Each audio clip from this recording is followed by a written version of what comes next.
La première dame de Côte d'Ivoire, Dominique Ouattara, a fait des dons en vivres d'une valeur de 130 millions de francs CFA à la communauté musulmane. La cour de cabinet de la première dame est chargée de présents. Il s'agit de 3000 sacs de riz de 25 kg, 3000 cartons de boîtes de lait, 3000 sacs de pâtes alimentaires de 5 kg, 2000 sacs de sucre de 25 kg, 1500 cartons de bidons d'huile et 500 cartons de boîtes de pâtes de tomates d'une valeur de 130 millions de francs CFA.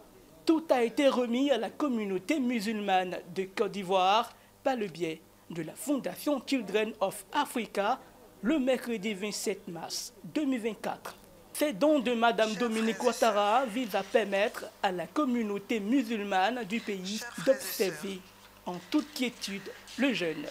Dans la sourate 2 Al-Baqarah, verset 183, il est dit « Ô croyants, le jeûne vous est prescrit comme il a été prescrit aux peuples qui vous ont précédés, afin que vous manifestiez votre piété. Nous voici donc dans la deuxième décade du mois de Ramadan pour respecter cette sunna qui nous a été prescrite. Éminents guides religieux, chers frères et sœurs, par ma voix, la première dame, Mme Dominique Ouattara, vous apporte son salut fraternel et chaleureux.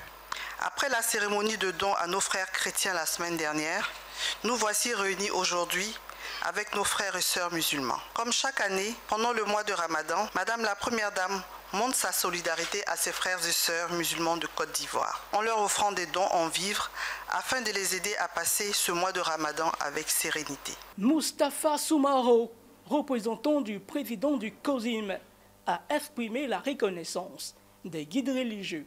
Aujourd'hui, c'est le tour de la communauté musulmane et chaque année, cela se renouvelle. Le COSIM, en tant que fêtière qui représente la communauté musulmane, se charge donc de transmettre ces dons à ceux qui le méritent. Et cette année a été particulière pour nous avec les déguerpissements qui ont eu lieu. Et le cheikh Al-Aïma a décidé de transférer la quasi-totalité des dons que nous avons reçus à ces personnes qui sont devenues vulnérables. Mais c'est grâce à Madame la Première Dame et toutes les autres volontés, bonnes volontés, qui font des dons au COSIM qu'on arrive à soulager un tant soit peu ces gens vulnérables. Miss Belmont Dogo, ministre de la Cohésion nationale, de la solidarité et de la lutte contre la pauvreté, et Bako Fructueux, représentant du ministre de l'Intérieur et de la Sécurité, ont appelé les guides religieux à prier pour la paix en Côte d'Ivoire, ainsi que pour le couple présidentiel.